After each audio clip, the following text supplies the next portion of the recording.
Okay. So chapter 5, as I mentioned, is Karma Yoga, action in Krishna consciousness. So basically, this chapter will give the perfection of what was begun in the discussion in chapter 3, which was Karma Yoga. Sanyassa means, sannyasi, basically it means someone who has renounced everything. So karma, sannyasa, yoga. We'll talk about that. So it begins with a question by Arjuna. So why Krishna continues to talk about it is because Arjuna still hasn't fully understood the principles of karma yoga yet. So he wanted to clarify this doubt. So Arjuna uvacha Sanyasam karmanam Krishna punaryogam cha samsasi yat shreya itayor ekam tanme bruhi sunishchitam. So this is the translation. Arjuna said, "Oh Krishna, first of all, you ask me to renounce work. That means you are like saying, uh, don't have to concentrate yourself in the reactions of work. Renounce it." He's asking me to renounce, and something like be a sannyasi. But we will discuss this in a while. I'll just finish the verse. Okay. Then again, you recommend work with devotion, right? So Arjuna is now asking Krishna, now will you kindly tell me definitely which of the two is more beneficial? So if we can remember in this verse, the question is asked. Summary is, which is better, sannyasa, jnana? So where did we learn about sannyas or renunciation? We learned about it in the 4th chapter, jnana yoga, which is basically the one level higher than karma, right? Or should I work in devotion? So for example, in the first chapter, okay, I'll just go through the chronology of what Krishna has been instructing Arjuna so that we can understand. So, Arjuna has been giving excuses. He's telling, I don't want to fight. I don't want to do my duty. I don't want to work. In fact, Arjuna wanted to run away not run away. He wanted to leave the battlefield and go to the forest and just, live a life of begging and just completely renounce everything. He thought he wanted to do that. So, but you remember, he was doing this out of, it's not due to higher attachment to higher realization. That means he's not deciding to do this because he wanted to attach himself to something higher. That was not his main purpose. His main purpose was because this situation is terrible. It's painful. I have to do so many horrible things. So therefore, out of escapism, he was doing that. He wanted to do that. So then Krishna, he told Arjuna, no, Arjuna, you need to work. You need to do your duty. So then he refuted all his arguments. And then he said, you must do your duty because you're a Kshatriya. And as a Kshatriya, you need to uphold Dharma. So if you don't do your duty and you go away without having the proper realizations, right? Then your so-called renunciation is actually sin, because you are not doing your work. You can only escape from work if you are genuinely attached to spiritual pursuits, genuinely. But if it's for any other reason, like escapism or whatever, then not doing that duty which you are prescribed to do, you will incur sin. So Krishna tells Arjuna that. And then he says, if you do your duty, it is actually pious duty. If you, although the work is fighting, but because you're fighting to uphold dharma, which is the righteous thing for a Kshatriya to do, you will actually get pious credits for doing your duty. So therefore, he talks about piety. And this is basically called karma kanda. That means you do something, you get something in return. So we do work because we want something in return. So Krishna goes on and says, you'll get heavenly kingdom, you'll get all these things. But after that, towards the end of chapter 2, he tells Arjuna, but don't just do it because you are expecting something in return. Now you listen to me. I'm telling you, you do it for a greater reason. You do your duty as yoga. Then he begins to explain. So then in chapter 3, he talks about doing the duty in yoga. He begins the discussion of karma yoga. So what is basically karma yoga? We do our duty, but don't expect fruits from it. Don't expect results from it. That means the consciousness is different now. I need to fight, but not because I want to enjoy the kingdom or because I want to enjoy victory. I fight because I have to fight because it's my duty. This is and this will please God. So like that. So that is karma yoga. So then later in chapter 4, Krishna now talks about something. He again continues talking about karma yoga, but a little bit only, and he mentions about sacrifices. Basically, karma yoga is work, and work is sacrifice, right? Because we sacrifice our time, resources, and our so therefore it's called sacrifices. Another word, a term we can use interchangeably for karma. And he's saying that all kinds of work or all kinds of sacrifices eventually culminates in knowledge. And what kind of knowledge? Divya knowledge, knowledge of transcendental spiritual knowledge. So if we do this karma yoga, but in the end of it, we don't actually develop a higher understanding, then something is wrong. Okay.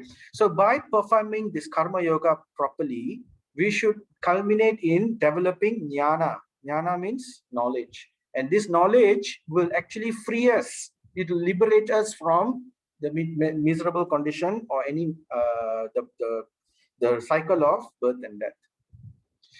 So therefore, basically, jnana yoga is higher than karma yoga, because when we are cultivating knowledge of the spiritual truths, then that is actually at a higher platform compared to simply acting but without having any renunciation, right? Simply doing work, but even though we are doing work without expecting any results, but you see that karma yoga doesn't have a higher goal.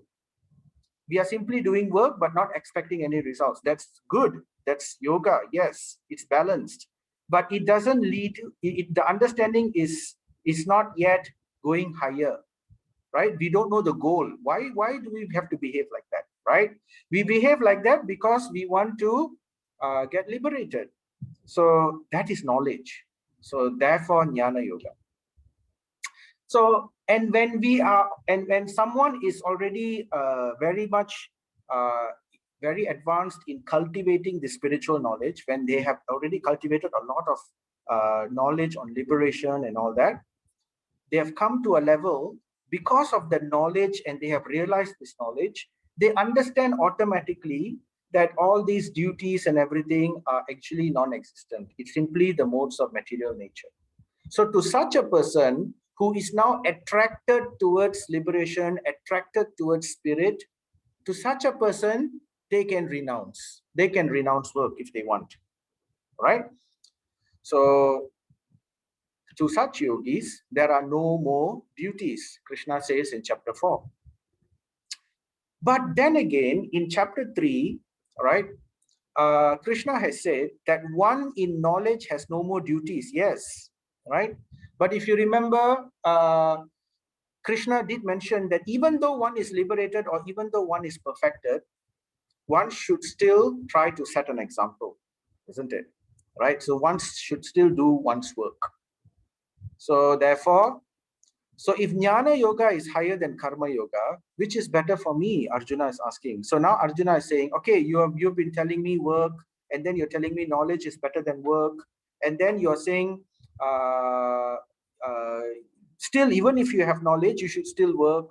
So now I'm a bit confused. I want you to tell me clearly which is better, right? So that is the question. So then Krishna answers. He says, the personality of Godhead, Sri Bhagavan Uvacha, Sanyassa karma yogascha nishresyasa karau ubau tayostu karma sanyasa karma yogo vishishyate. So the personality of Godhead replied, O Arjuna, the renunciation of work, sannyas, and the work in devotion, or just working in yoga, right? So you can see here, sannyasa karma yogascha, both sannyasa, which is renunciation, or even karma yoga, both are good for liberation. Both also are good. Both methods I told you are good. But Krishna says, of the two, work in devotion service is better than renunciation of work. So whether bhakti or karma yoga, actually it's quite similar, but later we will talk about the differences. Whether it's bhakti or simply doing work without getting any results, without expecting any results, which is karma yoga as per se, both of these are good. But between the two, the renunciation and that is good, but doing the work is still better. It's a better path. But of the two, work in devotion or work is the better path to follow. So Krishna says. Then you may ask, how so?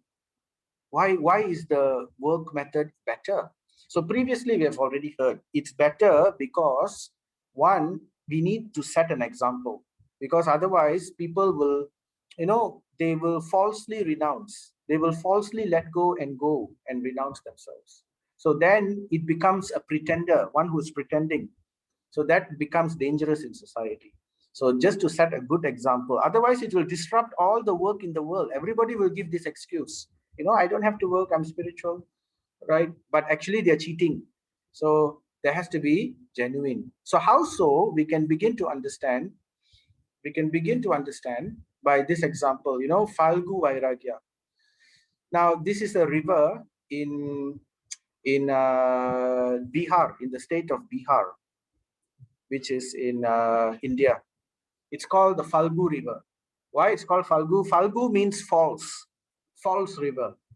So it's called falls because in some areas of the many parts of the river, actually, it looks like as if there is sand. So like, you can see here, there is sand here, there's land here. But actually, if you step on it, you will drown because it's actually water deep inside. It's muddy, swampy region.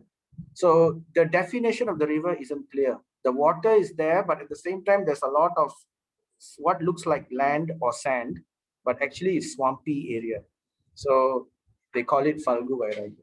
So basically what I'm trying to say here is it's not genuine. So if one doesn't follow the path of work and he so-called follows the path of renunciation, the point here is one has to be genuine. If one is not genuine, then it's dangerous. Why do we say genuine? Genuine means one is seriously attracted to the cultivation of knowledge for liberation and for spiritual pursuits. That means they are developing joy in it. Then it's genuine.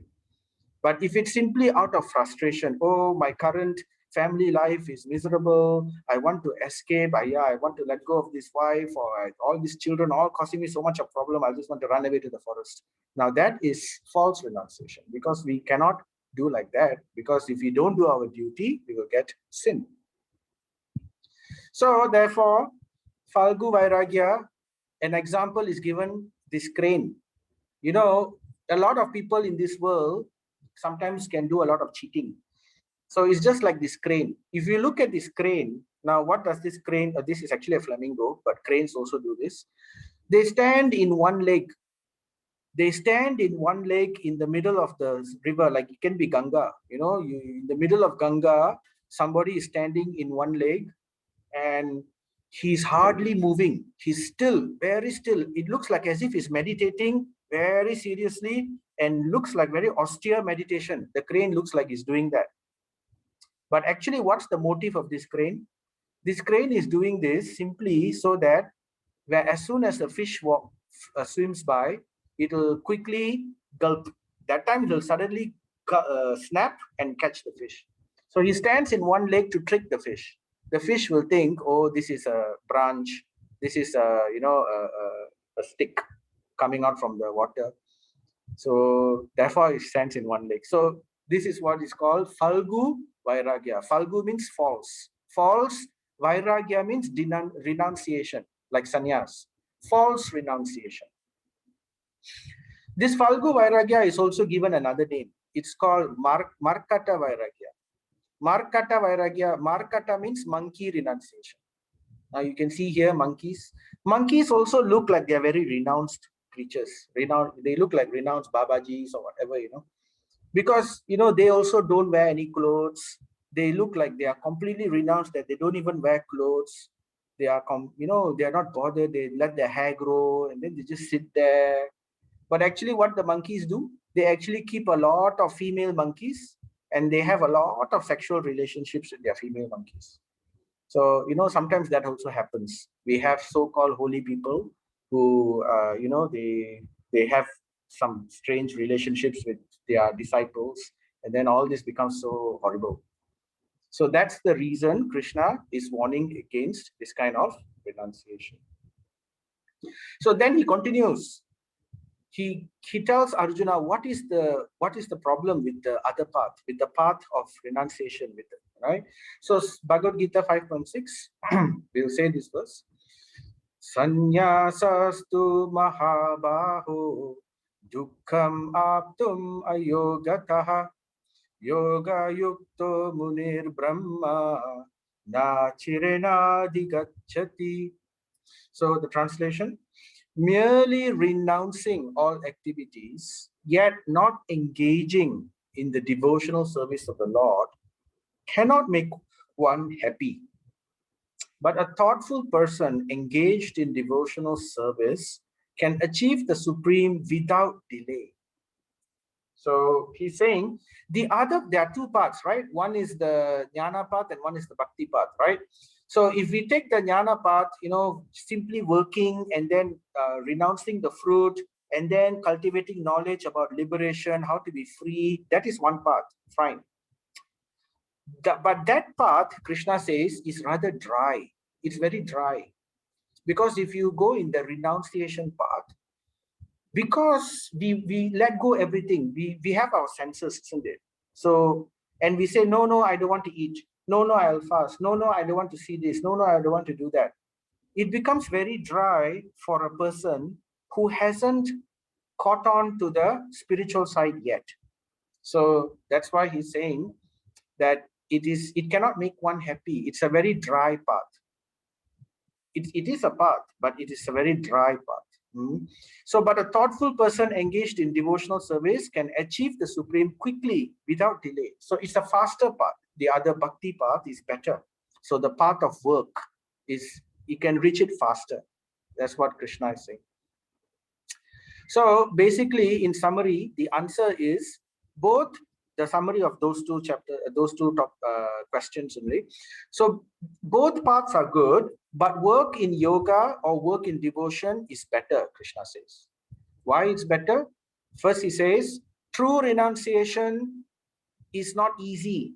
True renunciation only comes genuinely for someone who has developed jnana or transcendental knowledge. And this cannot be imitated or artificially created.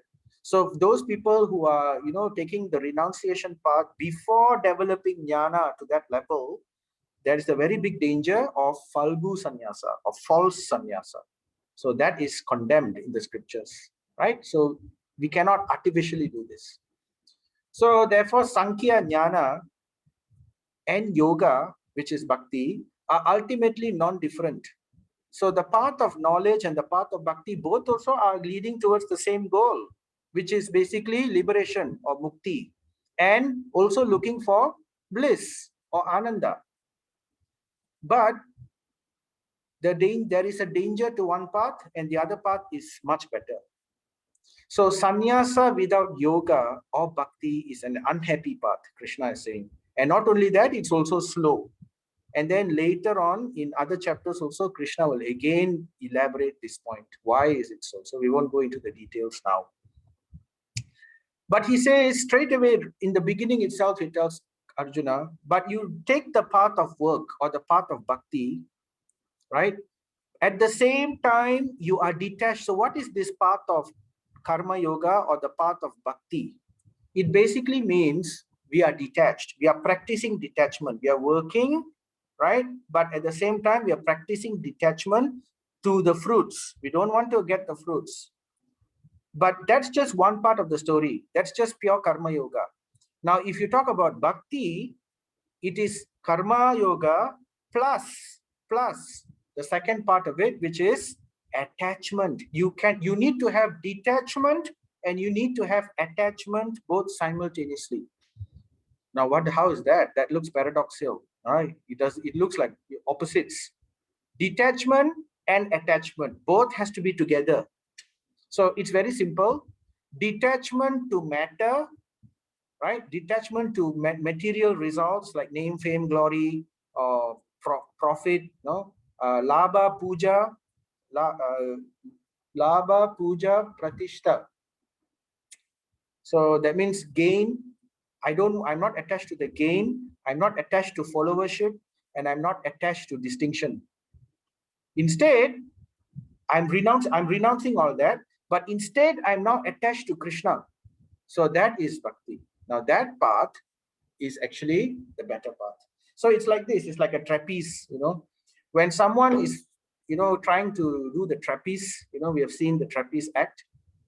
Before you catch on to someone in a trapeze, if you want to leap, first you need to detach. You need to detach from you can see this fella on the left side, right? He needs to detach himself from his trapeze and he needs to catch on to the other guy, the other person in the other trapeze in order for the routine to be complete. So therefore, just detachment alone is not enough. If someone detaches without attaching himself to spirit, he will fall down, correct? Just like this trapeze person. So he has to detach. At the same time, he has to hold on to another person. So first he has to detach, then only he can attach. But Bhakti Yoga's beauty is the beauty of the path is you can practice both simultaneously.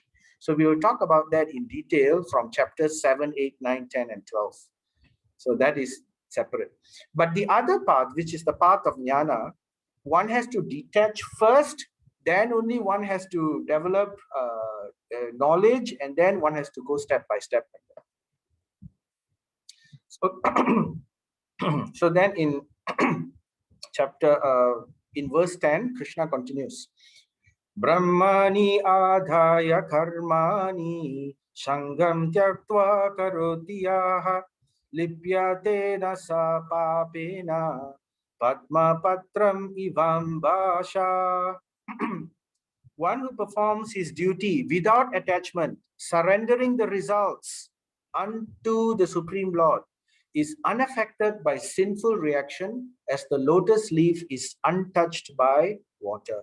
So the advantages of following the practice of doing this kind of work without attachment is that they will sin or any kind of reaction due to that work will not come to that person. Just like the lotus. Now the lotus is the water plant. It lives in the water. But amazingly, the water doesn't mix with doesn't infuse or doesn't wet the entire lotus plant. The leaf is dry, the flower is dry, water just rolls off it. So in the same way, reactions, whether good reaction or bad reaction, will just roll away from the yogi who's practicing this method of working but without attachment and giving all the results to the Supreme Lord. So then, let's understand a little bit more. So here, the concept of sinful action, the word papa, here you can see here, papena. So that comes from the word papa. Papa means sin. So we need to understand at this point, because we have skipped certain verses in previous chapters, right? So we need to just at this point understand a little bit about what is sin and what is piety. So I'll just slightly digress a little and go back to chapter 4, jnana. This verse we did not cover, but I'm just bringing it back here so we can understand this point. So this verse, basically the translation is, the intricacies of action are very hard to understand. We need to know, therefore one should know properly what is, one who is serious in yoga, he should know properly what is action, what forbidden action is, and what inaction is. Right? So these are called karma, vikarma, and akarma. Karma means work. So karma means work which should do. That's karma. Vikarma means forbidden action, things which you should not do. And then there is something called akarma. That means it is work, but it's not work at the same time. It's inaction. We are doing something, but at the same time, we are not getting any results out of it. We are not getting any reactions out of it. Therefore, it's called akarma, not work. So that's very interesting. So basically, first we start with the concepts of what we should do and what we should not do. So that's karma and vikarma, right? So that's a very simple understanding. You know, we have desires. So everybody has desires in this world. And according to those desires, we perform action. Now, some people in the mode of ignorance, remember previously we talked yesterday we talked about the three modes of nature. So the mode of ignorance, the mode of passion, and the mode of goodness. So somebody in the mode of passion or in the mode of ignorance may want to satisfy his desire, but the action that they take is not recommended action. So vikarma, actions which are forbidden. Like, in order to get what they want, they may cheat, steal, plunder, kill. They may do any kind of sinful activities in order to get what they want. So those kind of actions are called vikarma. So it needs, and we can pretty well understand what we will get if we do those kinds of actions, isn't it? We will get reactions. Now there are things we shouldn't do and there are things we should do. So we will talk about that in a while. But both also will give us reactions. So therefore, in chapter 3, the chapter before that, my dear Arjuna, one who does not follow in human life the cycle of sacrifice, thus established by the Vedas, certainly leads a life full of sin. So karma is sacrifices, duties which we should do, right? So as human beings, we should try to realize what are these things we should do. So, we should be charitable, we should practice austerity, that kind of things. Moral, basically moral. What is right and what is wrong, like law. So living only for the satisfaction of the senses, such a person lives in vain. Because whether we do good things or whether we do bad things, both also will trap us within this cycle of birth and death. But it gives us different reactions. Now, so therefore, in human form of life, we have got developed intelligence to discriminate. So now this is there only for humans. Now, animals, they cannot discriminate what is right and wrong.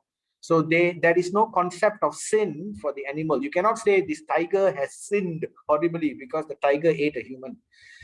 No, we cannot say that because the tiger doesn't know what is right and what is wrong. Whereas a human being has that discriminative intelligence. So he can decide what is right and what is wrong. So if we engage in sinful activities, now what are sinful activities? Basically, there are many, many activities which can fall under the classification of sin, but they are basically rooted in these 4 pillars of our dharma. What is these 4 pillars? It is rooted in meat eating. That means killing. When someone eats meat, right? Basically, it is due to the killing of the animal. So lack of compassion. So that is sinful activity. You will get some sin out of that. What about gambling? The other one is gambling. When someone is very much involved in gambling, a lot of sinful reaction, a lot of negative things come from there. When somebody is addicted, when addiction is there, whether it is due to, money or games, sometimes computer game addiction.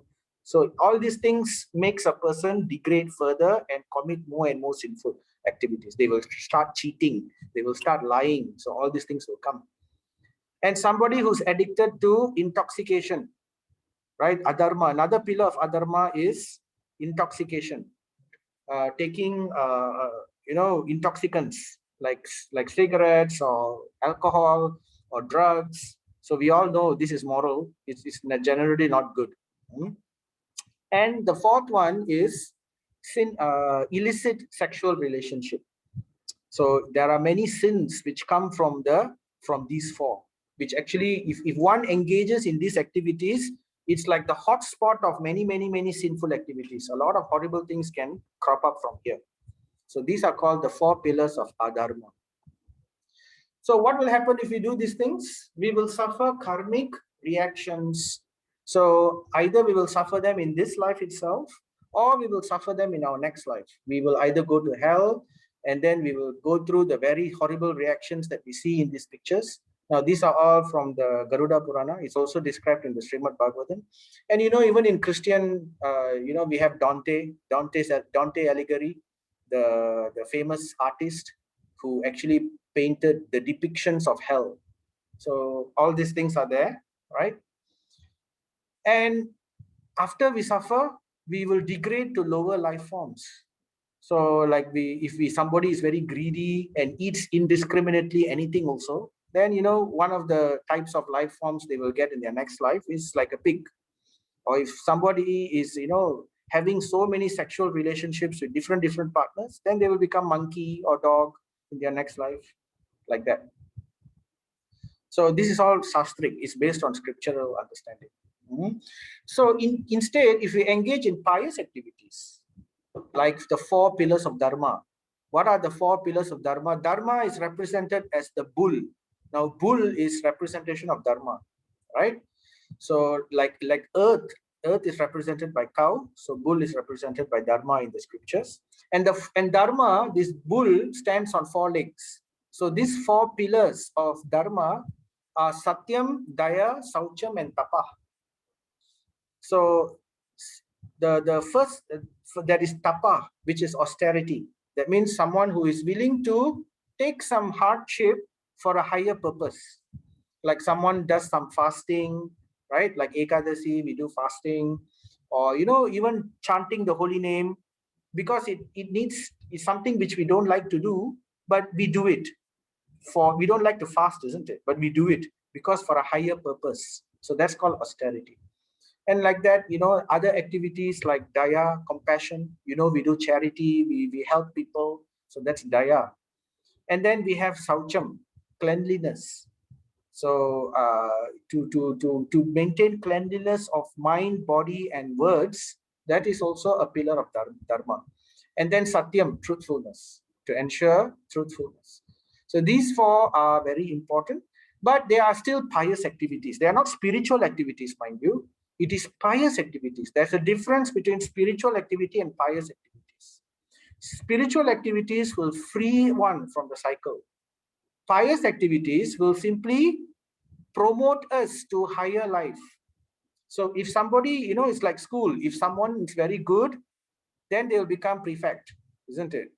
Or if somebody is very bad, then they will get detention, they will get demerits and all that.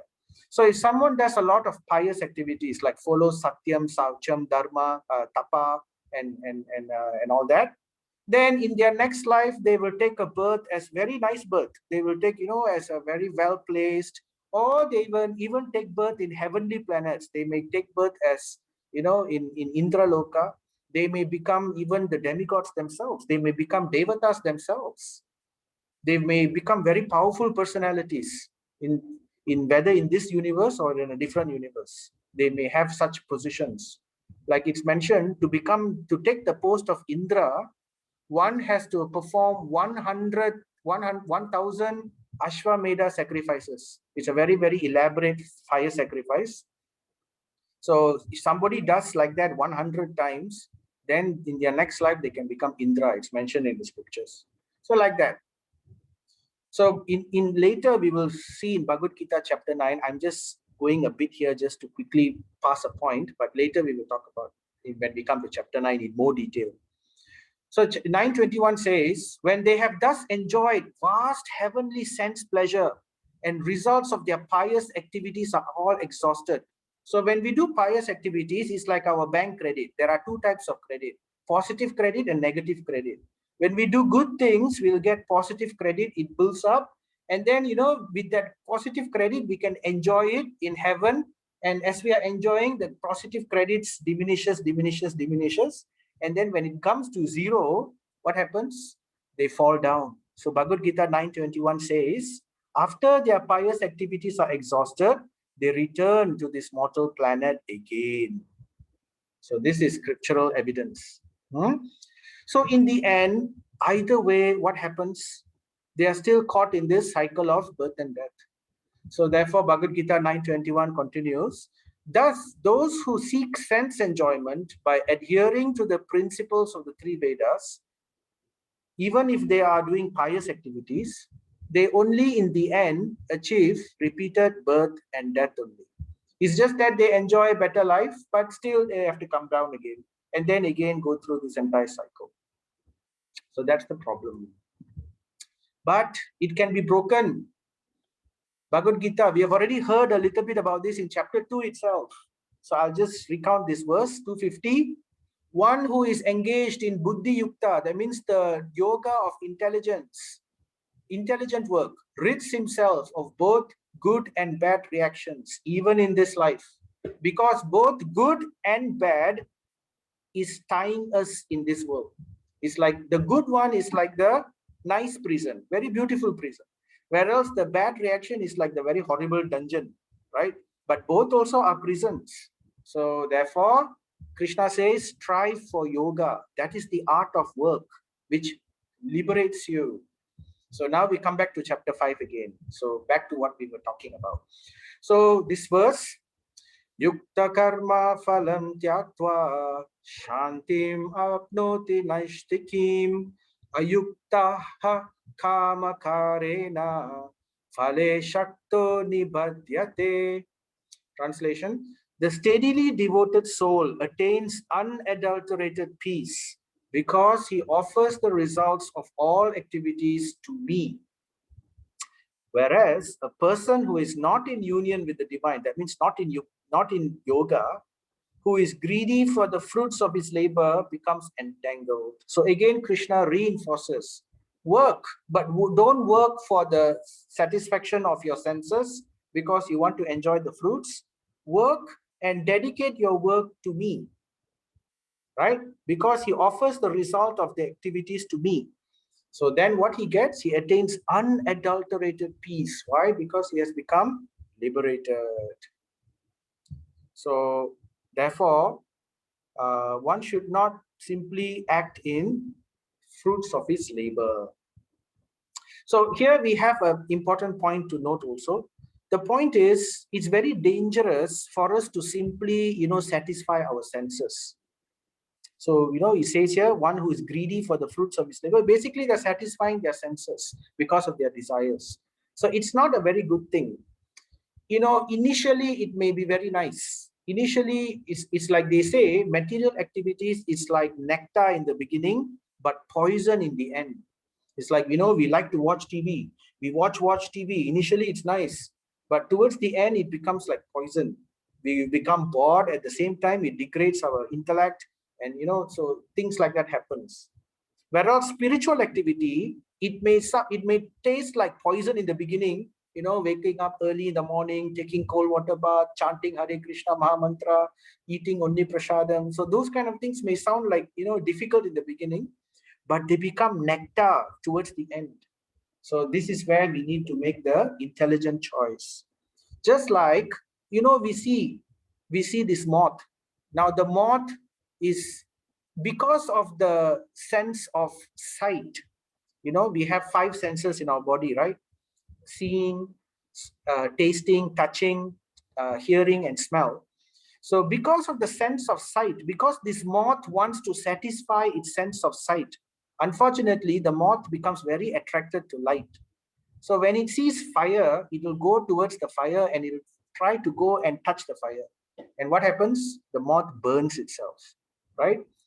So another example of another sense is like the sense of touch. Now, the elephant, it so happens the Vedic wisdom says when people want to catch an elephant, they first of all try to catch a female elephant. And this female elephant, they train the female elephant in such a way that they will go and lure the male elephant, the wild male elephant, because the wild male elephant is very much attracted to touching the female elephant. It's very attracted to touching it. It must touch it. So therefore, it will want to go and touch the female elephant.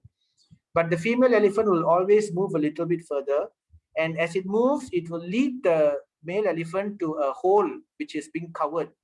The female elephant knows how to move away because it's been trained. But then the male elephant won't know, and it'll step on it and it'll fall into the hole. And in this way, they will catch the male elephant, and then they will. So it's captured. It leads to ruin, right? The sense of touch. And then we have the sense of sound. Now, if you want to capture a deer, so the Vedic wisdom says there is a certain note in the sound of a horn. If the hunter blows this horn in a certain note, the deer is very fast. The hunter normally cannot catch the deer. He wants to shoot the arrow also. The deer is so fast, he will miss. But he will blow this special note of the horn, and the deer becomes very attracted to that note, and then the deer will pause. In the midst of its running, it will pause. And when that happens, the hunter will shoot the arrow and kill the deer. So it leads to, again, ruin, the sense of sound. And similarly, we have the sense of taste. Now, the fish is very attracted to eating its food. So, and in this way, it gets captured by the hook, right? And then we have the sense of smell. The bee is very maddened by the smell of the lotus. It stays within the lotus constantly until at night when the lotus closes its petal. When the lotus closes, the bee is so mad, it doesn't want to still leave. It still remains with the lotus, intoxicated, completely intoxicated by the lotus smell until the lotus closes, and then it suffocates, cannot breathe, it dies. So again, leads to ruin. So the path of sense gratification, or satisfying the senses, will lead to only ruin. So therefore, and there's a note of warning even to the sages. So this verse is a very nice verse which comes not in the Gita, but it comes in Srimad Bhagavatam. What it says this: just try to worship in devotional service Vasudeva, the Supreme Personality of Godhead. Why? Because even great sages are not able to control the forces of the senses as effectively as those who are engaged in transcendental bliss by serving the lotus feet of the Lord, uprooting the deep-grown desire for fruitive activities. So they say, if one follows the jnana path without putting bhakti inside, it's a difficult path because to control the senses is not easy. Here it says even great sages find it difficult to do it because they are simply detaching and they are not attaching to something better. Whereas the devotees, because they are attaching to the lotus feet of the Lord into his service, into his seva, automatically, because a higher taste, right? Now, if we learn to like something better, then automatically we can let go the lower taste. So that's the philosophy behind bhakti. So that's why it becomes very effective. So then back to chapter 5, Bhagavad Gita. Yehi samsparsa cha bhoga dukhayonaya evate adi antavantaha kaunteya nateshu ramate buddhaha.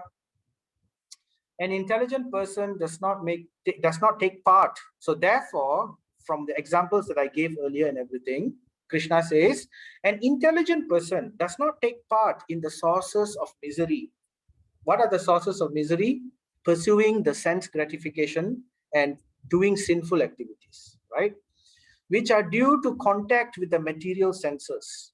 So, O son of Kunti, such pleasures have a beginning and an end. They don't last forever. And just for that sake, we want to destroy ourselves. So it's not a good idea, not intelligent. And so the wise man does not delight in them. So Krishna is telling Arjuna the warning. So here is a verse in the Bhagavatam. Again, I quote another verse from the Bhagavatam, which is in context with this Bhagavad Gita verse. Just try to worship in devotional service. Worship who? Worship Vasudeva, who is Krishna, the Supreme Personality of Godhead. Oh, this one I already mentioned this verse. So therefore, in conclusion, we can say, right? Sorry about that. I mentioned that verse just now already. It's the same verse repeated. Okay. So therefore, in conclusion, what is the conclusion that we can draw here? By taking up the process of Krishna consciousness, by taking the process of work. Let's not artificially renounce and do nothing, right? But rather we work and renounce the fruits, don't follow the path of sense gratification. We renounce the fruits and offer it to Krishna as devotional service. Then one can change one's karma. One can change one's, we don't have to suffer reactions of sin as well as piety. And one can attain liberation from reincarnation. That means we don't have to take birth again and again. And with this regard, this is the last verse of Bhagavad Gita, in the chapter 5.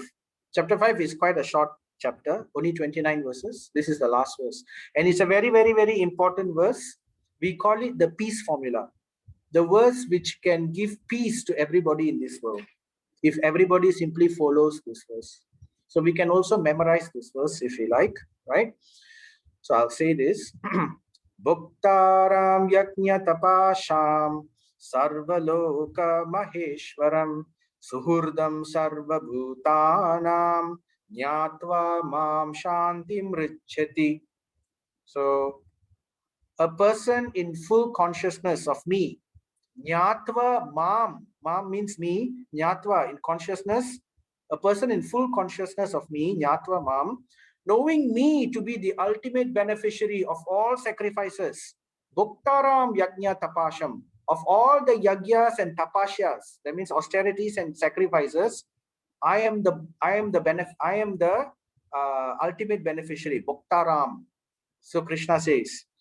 And then if he knows that I am the supreme lord of all the planets and the devatas.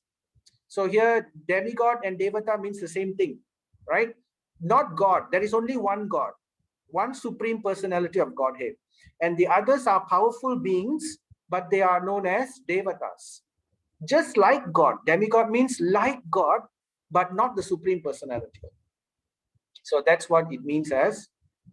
So if one knows, so what it means here, Sarva Loka Maheshwaram. Now Ishvara means controller. Maheshwara means great controller. Now I am the greatest controller of all Sarva Loka, all the lokas, all the planets. And I am the well-wisher of all the living entities, Bhuta. Bhuta means living entities. That includes even the devas. So Sarva Bhutanam, all living entities, I am the Suhurdam, well-wisher. So if someone knows these 3 points, what are these 3 points? I am the well-wisher of all living entities, first point. Second point, I am the Lord of all the all the planets, all the lokas, everywhere I am the Lord, right? And third point is, I am the beneficiary of all the yagyas and tapashyas anybody performs anywhere in this world. I am the ultimate beneficiary. Now it's like tax, you know. So if someone pays tax, some people will take a cut here. The collector will take a cut. The person who collects everywhere will take another cut. But ultimately, the tax goes to the king. So in the same way, yagya and tapashas, the devatas will get a share. Indra will get a share. Agni will get a share. But ultimately, it all goes to the Supreme Lord. So that's the meaning of this verse. So if one understands this, that means if one dedicates all one's work to Krishna, then he attains peace, shantim richati, from all material miseries. So now just a bit of summary of what we have discussed in this chapter. So it began with the question, which is better, sannyasa, which is renouncing and taking up jnana, or work in devotion? So jnana comes after work, right? But at the same time, it's better to still continue working. So Krishna has answered, both are good, but work in devotion is better, he says. And then he says, even better than just simply renouncing the fruits of work is to work in devotion, therefore action in bhakti. So what are these points that in this? So here we didn't, we covered about the way of the yogi. What is the way one should do? So those verses we already covered. Remember the one that says one should offer everything to the Supreme Lord. and things like that. Whereas the embodied come under jurisdiction of material energy. So if we are not pursuing spirit, if you are not going to be a yogi, but instead we are searching after sense gratification, after pleasing our senses, then we fall under the control of Maya or material energy. So we can, if you read these verses in 5:13 to 5:15, you can understand this point. We didn't cover this particularly. Then equal vision. In the end, the person will develop equal vision. Now, a little bit of this was talked about in chapter 4, how at the end of yoga, one develops the sight. Remember yesterday I was saying, one develops clear vision, the sight, to see that there is Krishna in every living entity. That all of us are spirit, we understand that, and the Lord is also sitting next to us within our heart and watching all our activities. So, and that way, we learn to respect all living entities. So that equal vision will be developed at the end of this. And straight away, we will achieve God. We will achieve God in the first level. Now, God can be achieved in 3 ways. I won't talk about that right now. We will talk about that in later chapters. But the first way in which we can achieve God is called Brahman realization. That means we understand that everywhere is a part of God. What is Brahman realization? We will talk about it later in the next chapter. But right now, just short to tell you, Brahman realization means to understand that I am also part of God. You are also part of God. Everything here is also part of God. And we are all part of that God. And that part of God is called Brahman. Everything is Brahman, right? It's like light. Everything is part of that light. But you know, light has a source. So we'll talk about that later. So Brahman realization is the first level of God realization. So then later in this same chapter of chapter 5, it goes on to describe, we are not covering this part of the topic because it's more advanced topic. It will it's more detailed, not advanced is not the word, detail is the word. It will actually go further into how someone in the path of jnana, he will actually go deeper into the Brahman realization. So we can read, it's just 2 verses, but it's not covered. And then the last verse. So this part here is for the people who are following the first path, the path of jnana, the path of inaction. Okay, but those who are following the path of bhakti, then it tells how we can go beyond Brahman. Because as I remember, if you remember, I mentioned Brahman realization is just the first level of realization of God. So now the last verse tells how we can actually go beyond the Brahman realization. That's the verse, the Bhaktaram Yajna Tapasham. It actually talks about the Supreme Lord himself, Krishna, which is Krishna having a form as Bhagavan, which is actually beyond Brahman. So we will talk, don't worry if you feel this part is a bit confusing. We are going to spend a lot of time talking about it in later chapters. So now I'm just introducing, this is just introducing the first concept of Brahman in this point. So to explain this a little bit, to give you an understanding of this, I'll just tell you a short story. Right? This is a story which appears in the Srimad Bhagavatam. It's a pastime. It's actually a leela. So Krishna and Balaram, they are playing, they are young boys, they are playing in Vrindavan with their boys, with all the gopas. So later, they will have food, they will have prasad, they will have lunch together and everything. So but one day they actually finished all their food, and they were playing so much that they finished all their food, and they were feeling hungry. So then the boys were saying, where to go for, we are feeling hungry. Then then Krishna is telling, there are some Brahmanas nearby in a village. These Brahmanas are not devotees. They are not Vaishnavas, but they are they are Brahmanas who are trying to achieve Brahman. So they are actually performing some fire sacrifices. And during this fire sacrifice, they will have lots of food. They will take all this food and they will pour it into the fire of that sacrifice. So then Krishna says, you go to these people and then you tell them, Krishna and Balaram wants food. Can you give this food that you have prepared to us? So you go and ask them, but they don't like me. They don't know about me. They don't like Krishna and Balaram. So I'm not going to go. You people go and ask on my favor. So then the boys also said, okay, good idea. We will go.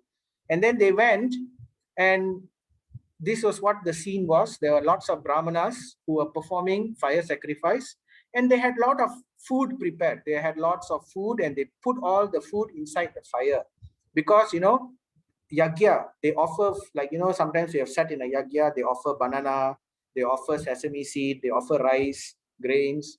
So they offer other things as well into the yagya, because the yagya represents the tongue of Vishnu. It is like satisfying the Supreme Lord. But they don't accept Vishnu as the Supreme Lord. They are trying to achieve Brahman. So therefore, they are following this prescribed thing. So anyway, when the Gopas came and asked for food, they said, "Please give us food." Right? Krishna and Balaram. It's not for us really. It's Krishna and Balaram who wants this food. So we know that you have a lot of it. Can you spare some for us? But the Brahmanas, they all just suddenly just kept quiet. They didn't reply because they didn't want to give, because they wanted to give it to the yagya, but they didn't realize that actually Krishna is the origin of that yagya. He is the direct. If Krishna himself is direct, the whole point of the yagya, remember Bhuktaram Yagnya Tapasham, that verse where it says the Krishna is the ultimate beneficiary of all yagyas. So here Krishna himself is saying, I give me the food, but these Brahmanas, because they don't know that verse, therefore they keep quiet. Why they keep quiet? Because they don't want to say no. So because to say no to boys asking for food is actually, they are not giving charity. So they thought it's just charity. But better I just keep quiet and maybe they will go away. So like that, then the Gopas left. But you know what happened? There were the wives of these Brahmanas. Now the wives of these Brahmanas, they were very much attracted to Krishna and Balaram because they know the pastimes and everything, and they are not learned in scriptural knowledge or in dry Vedas and all that, but they know the pastimes because their parents had taught them the pastimes, and they also are very much attracted to Krishna and Balaram. So immediately, without telling their husbands, they quickly collected all the foods they are still preparing in the kitchen, and they secretly went and gave all the food to Krishna and Balaram. They brought everything. Secretly, they left and came. And this pastime just illustrates the point that what happened to these wives of the Brahmanas, they actually attained directly Bhagavan Krishna himself, the supreme abode. They attained a higher destination compared to their husbands who were simply trying to do the fire sacrifices. So because these wives of the Brahmanas actually understood the purport of the chapter 5. Bhuktaram Yagnya Tapasham Suhurda Sarva Bhutanam and all that, right?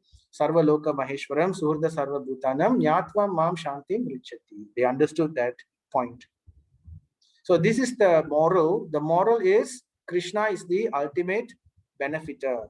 So all work, all offerings should be offered to him if we want, not because Krishna needs it, not because Krishna wants it, it's for our own benefit. Because when we do it, we get the benefits, so immediately transcend. So takeaway for today, it's very simple. Takeaway is just two things. Number one, work in yoga or work in devotion is better than simply renunciation or sannyas. So this is better. And then devotional service to Krishna is the perfection of all work. Is the perfection of all yagyas, sacrifices, and tapashyas. Bhuktaram, yagnya, tapasya. So these are the two takeaways for us today. Okay, so then I'm just showing you this Gita kit, and also be reminded about the quiz, which I will post right after this. And this is okay, you can see the map to our temple and all that. So now we just want to open for questions. Anyone has anything to ask? Now we mentioned a few things today. So if you disagree or if you feel that something is not clear, or if you have a different opinion, feel free to mention. We can discuss If not today, we can discuss some other time also. Or if you like extra clarification on any other points.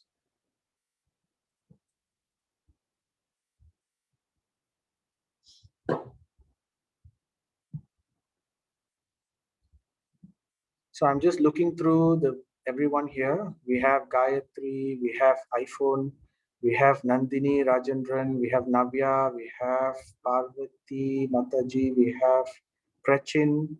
Oh, you managed to join us today. Okay. Then we have Rene, Rubini, Sarvita, Chitra, Sonia, Suga, VG, Vignesh, and Vidya. So it's nice if we can also name ourselves. So that would be good. So if there's no questions, what I'm going to do, we finished a little early today. Actually, it's just on time, 1 hour, but if you can just spare about 5 minutes, I wanted to share with you this verse. This is from the Padma Purana. So it's from the Padma Purana, and the Harir Eva Samaradya Sarva Deve Sureshwaraha Harinama Mahamantrair Nasyat Papa Pisachakam. So all the grievous sins of one who worships Lord Hari, that means if we have done a lot of sins, but if we only worship Lord Hari, the Lord of all lords. Now, this is not simply created, it's part of this verse. You see, Sarva Deve Sureshwaraha. Sarva means all. Deve means Devas. Sureshwaraha, he is the Lord. He Sarva Deve Sureshwara. Who is that? Hari. Hari is another name for Krishna. Harir Eva, to him, right? If one chants the holy name of his name, Hari's name, right, which is the Harinama, right? Maha Mantra. Therefore, it's called Maha Mantra. Maha Mantra, Harinama. All these sins are removed. Nasyat Papa, Papa means sin. Nasyat Papa, Pisachakam, destroyed, utterly destroyed, all these sins. So we can chant this Harinama. The prescribed Harinama for this age is given in the Brihad Naradaya Purana. Hare Krishna, that verse, the Mahamantra, right? So we can either chant it in, I think 2 days ago, someone asked whether we can chant with music. So actually we can chant with music. That is the best way. We can just loudly chant, because it's not whether there's music or there's no music is not the point. The music is more for our benefit, because we can find, initially we cannot understand the taste in that holy name yet. So therefore we put music to make it more palatable for us. It's like adding salt in the food, like that. But actually the holy name itself is very wonderful. As we purify ourselves, the name becomes sweeter and sweeter to our tongue. Without even music, it becomes addicted to us. So initially it's fine. We can sing. Loud chanting is the best. It throws away all the sins far away. But at the same time, we should also regularly chant. So now loud chanting, like going to the streets and chanting with music and with everybody, is not something which we can do every day, right? So therefore, how are we going to regularly do this? How are we going to regularly take the names of the Lord? So therefore, we have this japa mantra meditation. So when we say meditation, we can say it in the mind, or we can also use beats. Now, this is called japa mantra. Japa means meditation, but it's a type of meditation where we repeat the words again and again and again. So there is silent meditation, there is also japa meditation. So in japa meditation, we say the names, this Maha Mantra, using this japa. So this way, it becomes regular. Every day we do, right? And we set a limit to it. We tell ourselves, we take a vow. Like, from now on, I will chant 10 names of this Maha Mantra every day. And when we take a vow, remember Satyam, Saucham, Daya, Tapa, the 4 pillars of Dharma. So Satyam is very important. When we take a vow or a promise, we should keep that promise. So every day, if we can keep a promise saying that I will chant 3 names, Hare Krishna, without fail, or if or we can say we can chant 10 names, 10 Mahamantra. So like that, we can take vows and slowly increase the vow as we become steady. So that is the idea behind, right? So I would like to just request all of you to just say this Mahamantra again. Now, before we say the Hare Krishna Mahamantra, because sometimes in the beginning we may commit some offenses. When we say mantra, we may not be perfect yet. We may not do so many other things. We may not even be vegetarian. We may not be practicing. It doesn't matter.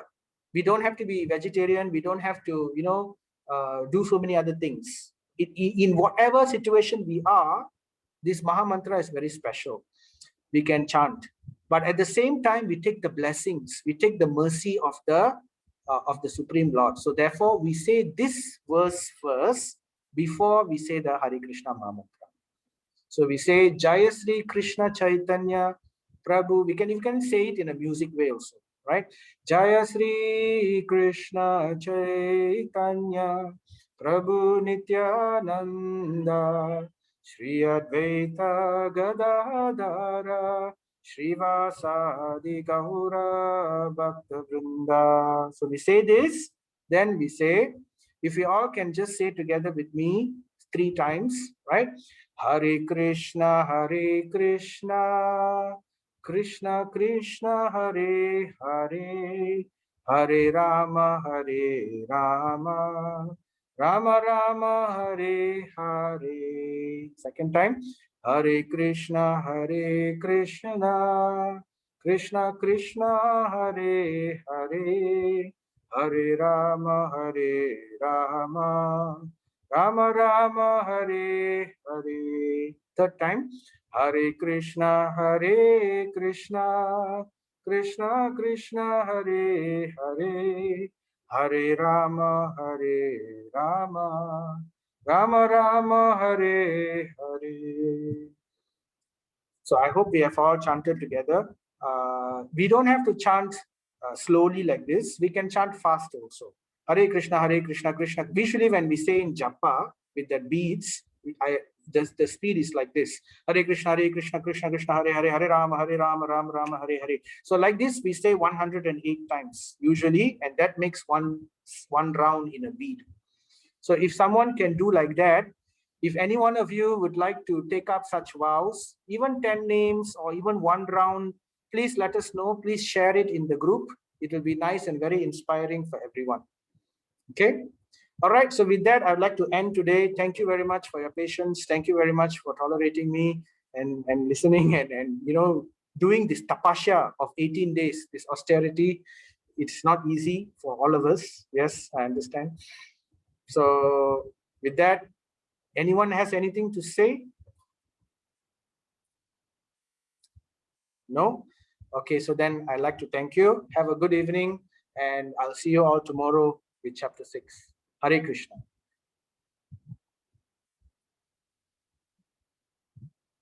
Hare Krishna. Thank you, Prabhu.